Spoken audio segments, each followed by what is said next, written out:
Practical competition Dalton YouTube channel पे आपका पुनः स्वागत है। आज हम लोग अलजेब्रा का एक बहुत ही महत्वपूर्ण कंसेप्ट देखने वाले हैं। इस कंसेप्ट में a square plus b square बराबर 0। देखिए यहाँ पर स्क्वायर है, यहाँ पर भी स्क्वायर है, और कोई भी चीज स्क्वायर करने के बाद उसका वैल्यू हमेशा पॉजिटिव आता है। कभी भी स्क्वायर करने के बाद इसका वैल्यू माइनस में नहीं आएगा, इसका भी वैल्यू माइनस में नहीं आएगा। जब आएगा ये भी प्लस में आएगा, ये भी पॉजिटिव वैल्यू देगा और ये भी पॉजिटिव वैल्यू देगा। और जब दो पॉजिटिव वैल्यू को सम करेंगे तो जीरो। ये कब हो सकता है? जब दो पॉजिटिव वैल्यू को सम करेंगे तो जीरो तभी आ सकता है जब इसका भी वैल्यू जीरो हो और इसका भी वैल्यू जीरो हो, तभी जाकर जीरो प्लस जीरो आपका जीरो आने वाला है। मतलब ये नहीं है कि अगर इसको हम पॉजिटिव कर लें और इसको भी पॉजिटिव, अगर जीरो को छोड़ाकर कोई भी वैल्यू अगर हम यहाँ पर लेते हैं तो उसका सम जीरो नहीं होगा। और हम एक बात करना चाह रहे हैं कि अगर एक प्लस और एक माइनस तो ले ही नहीं सकते, क्योंकि अगर एक प्लस और एक माइनस तो क्रिएट ही नहीं होगा, क्योंकि स्क्वायर कभी माइनस नहीं देगा।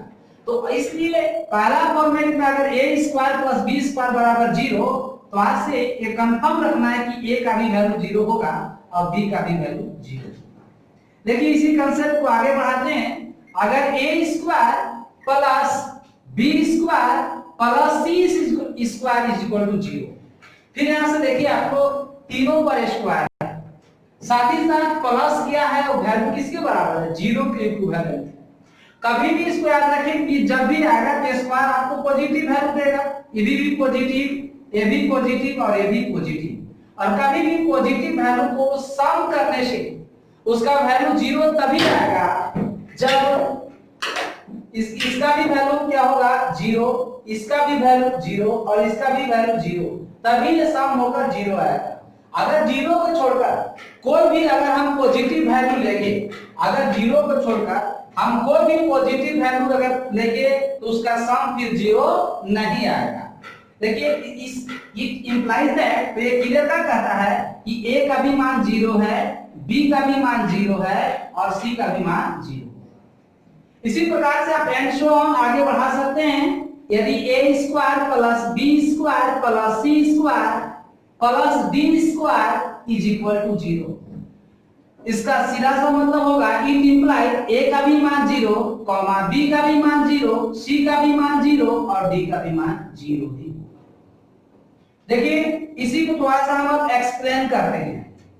अगर इसी का कंप्लीमेंट है x माइनस a का होल स्क्वायर बराबर 0, मतलब देखिए कुछ स्क्वायर कर किया है और वैल्यू 0 दे रहा है। आप हमें बताइए किसका स्क्वायर 0 हो सकता है? अगर यहां पर कोई भी माइनस का वैल्यू होगा वो भी स्क्वायर होगा तो प्लस देगा, और प्लस का भी वैल्यू अगर ब्रैकेट के अंदर होगा तो भी स्क्वायर करेगा तो प्लस देगा। लेकिन यहां पर आप देख रहे हैं कि स्क्वायर करने के बाद 0 आ रहा है, तो सिर्फ याद रखना है कि 0 का ही स्क्वायर सिर्फ 0 आता है। मतलब ये जो अंदर में वैल्यू जो है ब्रैकेट में वो 0 के इक्विवेलेंट होगा। मतलब यहां से x माइनस a किसके बराबर होगा? 0 का। तो it is clear that x is equal to a। और इसी में देखेंगे हम लोग x माइनस a का whole square plus y minus b का होल स्क्वायर बराबर 0। मतलब इसका स्क्वायर प्लस इसका वैल्यू का स्क्वायर का सम 0 होगा। इसका मतलब ये 0 प्लस इसका भी वैल्यू 0, तभी जाके जुट के क्या होगा? 0। इसका मतलब कि इसका भी वैल्यू 0 है, इसका भी वैल्यू 0 के इक्विवेलेंट है। इसलिए x माइनस a बराबर भी 0 और y माइनस b बराबर भी 0। यहां से हम लोग निकालेंगे x is equal to a हो जाएगा, y is equal to b। ठीक इसी प्रकार से अगर हम x माइनस a का whole square plus y minus b का whole square plus z minus c का होल स्क्वायर बराबर 0 कर दे तो इट इज क्लियर दैट इसका भी वैल्यू 0, इसका भी वैल्यू 0 प्लस इसका भी वैल्यू 0, और जब तीनों 0 का वैल्यू जुटेगा तब जाकर फाइनली यहां पर हमको 0 प्राप्त होगा। इसका मतलब इसका वैल्यू 0, मतलब x माइनस a का मान 0। y minus B is equal to 0 और z minus C is equal to 0। यहां से निकल जाएगा x is equal to a, y is equal to b और z is equal to c। तो देखिए ये बहुत ही आप लोगों को महत्वपूर्ण कांसेप्ट दिया गया है। अब इसी कांसेप्ट पर हम लोग कुछ महत्वपूर्ण क्वेश्चन देखेंगे। यहाँ पर आ चुका है if x प्लस 1 का whole square plus y minus 2 का होल स्क्वायर बराबर 0 then find the value of x plus y is equal to 5। तो अभी भी हम लोगों ने कांसेप्ट पढ़ा था कि कांसेप्ट x माइनस a का whole square plus y minus b का होल स्क्वायर बराबर 0। तो हम लोगों ने इस कांसेप्ट में देखा था कि ये वैल्यू किसके इक्विवेलेंट था 0 का, यानी x माइनस a बराबर भी 0 और y minus b equal to भी 0। यहां से x इक्वल टू a और y इक्वल टू b होता था। तो ठीक उसी प्रकार से हम लोग इसका स्क्वायर प्लस a वैल्यू का स्क्वायर का 0, इसका मतलब जो ब्रैकेट में वैल्यू है वो इज इक्वल टू 0 का होगा और y minus 2 is equal to 0।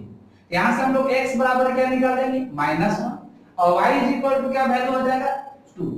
अब putting the value of x and y in above expression we get the required answer। तो यहां पर हमको वैल्यू मांगा था x प्लस y, तो x का वैल्यू -1 और y का वैल्यू 2। जब ये दोनों को आप सम करेंगे तो आएगा +1 और ये आपका आंसर होगा। ओके, -2 का whole square plus b minus 3 का whole square plus c minus 1 का होल स्क्वायर बराबर 0 then find the value of root under a plus b plus c equal to 8। देखिए तो कांसेप्ट आपको अभी हम बताया है। देखिए ये कांसेप्ट यहां पर लिख दो। इसका मतलब ये a square plus b square plus c square बराबर 0। इसका मतलब इसका value a minus 2 0, b minus 3 भी 0, c minus 1 is equal to 0। यहां से a इक्वल टू क्या मिलेगा 2, b इज इक्वल टू क्या मिलेगा मेरा 3, c इज इक्वल टू 1। अब यहां से आपको वैल्यू को पुट कर दीजिए। जैसे आप लोग वैल्यू पुट करेंगे यहां पर तो a का मान हो जाएगा 2, b का मान हो जाएगा 3 और c का मान हो जाएगा यहां से 1। अब आंसर हो जाएगा आपको √6। कहता है कि a square plus b square plus c square plus 3 is equal to 2 into a plus b plus c। Then find 4a square plus 9b minus c is equal to 1। देखिए कहता है इस प्रश्न में अगर हम a का वैल्यू, b का वैल्यू, c का वैल्यू फाइंड कर लें और a b c का वैल्यू यहां पर पुट कर हम आसानी से इसका आंसर प्राप्त कर सकते हैं। आइए देखते हैं। पहले बेसिक समझाते हैं, इसके बाद एक मेरी भी आइडिया जो बदल दे आपकी दुनिया। पहले हम लोग इसको कांसेप्ट को समझते हैं। तो a square plus b square plus c square, जब देखिए 2 into इसमें होगा तो आएगा 2a plus 2b plus 2c और इस सबको हम इधर ला रहे हैं। इज इक्वल टू साइन इधर लाएंगे तो -2a -2b और -2c और ये 3, इस 3 को आप ब्रेक कर दीजिए +1 +1 +1 इज इक्वल टू। इसके बाद आप इस a स्क्वायर -2a और 1 इन तीनों का लिख सकते हैं a -1 का होल स्क्वायर प्लस इस b स्क्वायर -2b और a +1 को आप लिख सकते हैं b -1 का होल स्क्वायर प्लस इस c स्क्वायर -2c और इस 1 के एवज में आप लिख सकते हैं c -1 का whole square is equal to 0। अब देखिए आपका यहां पर कांसेप्ट बता चुके हैं। उस कांसेप्ट से ये 0 के इक्विवेलेंट होगा, इसका वैल्यू 0 के इक्विवेलेंट और इसका भी वैल्यू 0 के इक्विवेलेंट होगा। मतलब a -1 is equal to 0, b -1 is equal to 0, c -1 is equal to 0। यहां से a is equal to 1, b is equal to 1 और c इज इक्वल टू भी 1। इसके बाद a, b और c का वैल्यू हम यहां पर पुट कर आंसर प्राप्त कर सकते हैं। तो a इज इक्वल टू 1 आया है तो 4 into 1 का स्क्वायर प्लस 9 into b का वैल्यू है 1 और c का वैल्यू 1। तो यहां पर हो जाएगा, आपको कैलकुलेशन करेंगे तो 4 + 9 - 1 इज इक्वल टू 12 आंसर।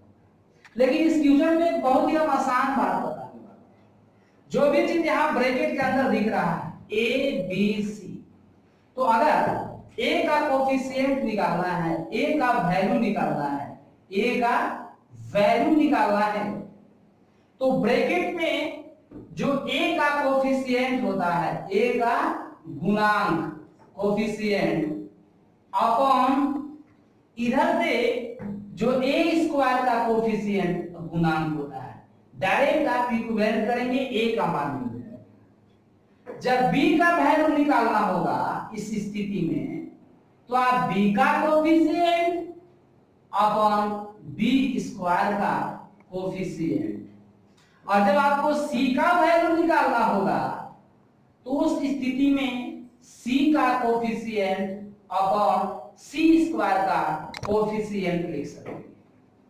जैसे देखिए, अगर इस सवाल को हम सॉल्व करते, इतना सारा जो लंबा लॉन्ग प्रोसेस किए, मजदूरी किए, उसको आसानी से हम लोग ए का मान यहीं से फाइंड कर सकते थे। देखिए ए का गुणांक क्या है, ए का यहाँ पर ब्रैकेट के अंदर ए का गुणांक आपका 1 है, और इधर ए स्क्वायर का गुणांक 1 है, तो 1 अपॉन 1 1। बी का मान निकालना, ब्रैकेट के अंदर बी का कोफिशिएंट गुना में 1 है, अपॉन इधर बी स्क्वायर का कोफिशिएंट 1 है, तो 1 अपॉन 1, और सी का मान, सी का कोफिशिएंट 1 है, और सी स्क्वायर का भी कोफिशिएंट 1 है, तो सी का भी वैल्यू 1 हो गया। फिर यहां से हम लोग ए बी सी का मान डायरेक्ट उसी तरह से पुट करके आसानी से इसका मान प्राप्त कर सकते थे। फिर नेक्स्ट क्वेश्चन है, if a square plus b square plus c square is equal to 2 into a plus 2b minus 2c minus 9, then value आपको प्राप्त करना है a plus b plus c। देखिए इस क्वेश्चन को आप 2 into करके फिर 9 को इधर लाकर और होल स्क्वायर के मोड में सेट करके भी आसानी से बना सकते हैं। लेकिन अभी जो हम आपको a का वैल्यू और b का वैल्यू और c का वैल्यू जो निकालने का जो आइडिया दिए, उससे इस सवाल को हम आसानी से बना ले रहे हैं। आइए देखते हैं a का मान हम लोग निकालते हैं। तो a का मान, a का कोफिशिएंट यहाँ कितना दिख रहा है 1, b का कोफिशिएंट कितना दिख रहा है 1, तो 1 अपॉन 1। b का वैल्यू निकालेंगे तो b का कोफिशिएंट 2 और b स्क्वायर का कोफिशिएंट 1, तो b का मान 2। c का वैल्यू निकालेंगे तो c का कोफिशिएंट -2 और c स्क्वायर का गुणांक 1 डिवाइड करके -2। देखिए कितना आसानी से हम a b c का मान निकाल लिए। अब इस वैल्यू को मैं यहां पर पुट कर दूंगा, आसानी से इसका वैल्यू प्राप्त हो जाएगा। तो देखिए 1 प्लस 2 माइनस 2, देखिए 2 से 2 कट जाएगा, कैंसिल, फाइनल वैल्यू होगा 1, answer. Next question, if a square plus 9b square plus 4c square is equal to 2 into a minus 3b minus 2c minus 3। देखिए फिर हम चाहेंगे तो एक बेसिक तरीका जो आप लोग को दिए, 2 से मल्टीप्लाई कर, सेट कर, आप आसानी से इस मॉड में आपको सबसे पहले ट्रांसफॉर्म करना होगा, बदलना होगा। इसके बाद आप यहां से a b c का मान निकालकर पुट कर a b c का वैल्यू बता सकते हैं। लेकिन जो हम अभी आपको तरीका दिए उससे डायरेक्ट आप a का मान निकाल सकते हैं, क्योंकि यहां पर आपको सिर्फ a b और c का वैल्यू मांगा है। तो a का वैल्यू हम लोगों ने देखा था a का गुणांक बटा a स्क्वायर का गुणांक, याद रहे जो ब्रैकेट में है सिर्फ उसका कोफिशिएंट लेना है। तो a का स्क्वायर का कोफिशिएंट क्या है 1 और a स्क्वायर का कोफिशिएंट कितना है 1, आंसर हो जाएगा इसका 1। a का वैल्यू 1 होगा। b का वैल्यू, तो b का गुणांक कितना है -3, b का गुणांक कितना है 9, काट दोगे तो -1/3। c का वैल्यू निकालना है तो c ब्रैकेट के अंदर c का कोफिशिएंट कितना है -2, ये देखिए गुणांक में -2 है, अपॉन c स्क्वायर का कोफिशिएंट 4, इसको आप काटोगे तो -1/2 और दोस्तों इसका आंसर होगा -1/2। 5x square plus 4x square plus y square plus 2x plus 1 0, then find the value x and y। आपको इसमें x का भी मान निकालना है, y का भी मान निकालना है। देखिए कितना हम लोग कंसेप्ट को तरीका से इसका x और y के मान हम लोग प्राप्त कर रहे हैं।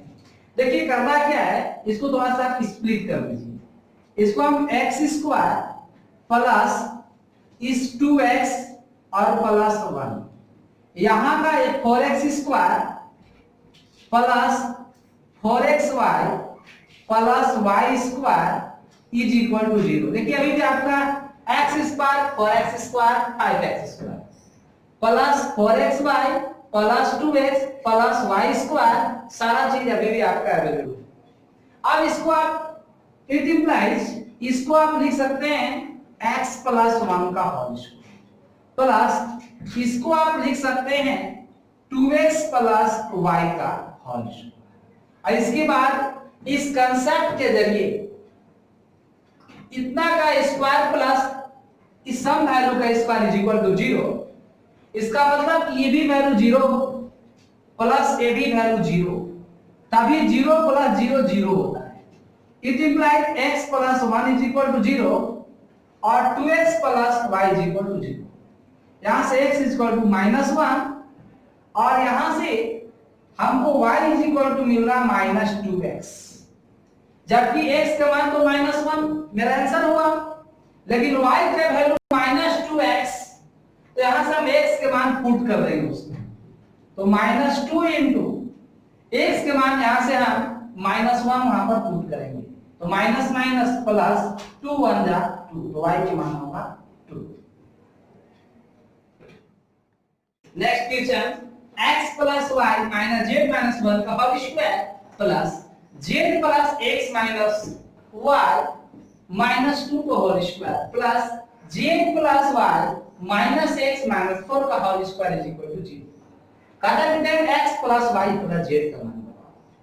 देखिए यहां पर एक कांसेप्ट समझते हैं, किसी का स्क्वायर प्लस 0, मतलब ये तभी 0 हो सकता है किसी भी चीज का स्क्वायर करने के बाद सम 0 हो, इसका मतलब इसका टोटल वैल्यू 0, स्क्वायरिंग करने के बाद वैल्यू 0, इसको भी 0 और इसका भी 0 आया होगा।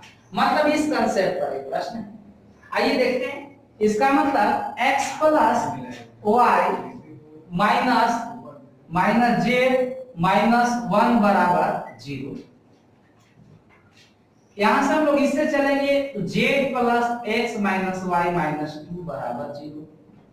इससे हम चलेंगे तो z plus y minus x minus 4 बराबर 0। अब करना क्या है, इस तीनों को सम करना है, इसको भी तीनों को क्या करेंगे आपस में जोड़। जैसे आप तीनों को ऐड करोगे तो LHS LHS में जुड़ जाएगा और इनका RHS RHS में जुड़ जाएगा।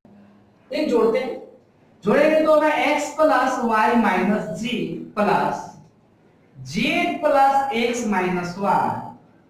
देखिए यहाँ का -1 आपको छूट रहा है और यहां से आएगा -2 plus z plus y minus x minus 4 और RHS जोड़ेंगे तो 0 plus 0 plus 0 is equal to 0। इसके बाद देखिए ये माइनस का z और प्लस का z कट जाएगा, प्लस का x और माइनस का x भी आपको कैंसिल हो जाएगा, प्लस का y और माइनस का y भी कैंसिल हो जाएगा। इट इंप्लाइज यहां पर प्लस x, यहां पर आपको प्लस y और यहां पर प्लस z बचा। माइनस में 1 है, माइनस का 2 है, माइनस का 4 है, ऐड होंगे तो 4 2 6 और 1 7। जो माइनस का 7 होगा जो उधर इज इक्वल टू उधर जाएगा तो प्लस का 7 होगा और हमसे x plus y plus z ही मांगा था, आंसर होगा मेरा C। फिर देखते हैं इफ 2x माइनस 3 का whole square plus 5y minus 9 का whole square plus 3z minus 1 का होल स्क्वायर बराबर 0। देन कहता है कि find x is to y is to z is equal to 1। तो सबसे पहले हम इसका x y z का वैल्यू प्राप्त करेंगे। देखिए ये इस कांसेप्ट पर जा रहा है, इसका मतलब कि इसका भी वैल्यू 0 की इज इक्वल टू होगा, इसका भी 0 और इसका भी 0 होगा। तो डायरेक्ट हम 2x minus 3 is equal to 0, 5y minus 9 is equal to 0 और 3z minus 1 is equal to 0। यहां से हमको x का वैल्यू 3/2, y का वैल्यू 9/5, z का वैल्यू 1/3। आपसे देखिए x is to y is to z का वैल्यू मांगा, 3/2, 9/5, 1/3। देखिए आपका आंसर हो चुका है। लेकिन अगर ये ऑप्शन में ना मिले तो उस स्थिति में हम लोग डिनोमिनेटर का एलसीएम लेते हैं और फिर एलसीएम से इस सब को गुना कर सब में वैल्यू में गुना कर हम लोग फ्रैक्शन को हटाते हैं, तो फिर उस स्थिति में आंसर भी प्राप्त होता है। लेकिन फिलहाल आपका ये आंसर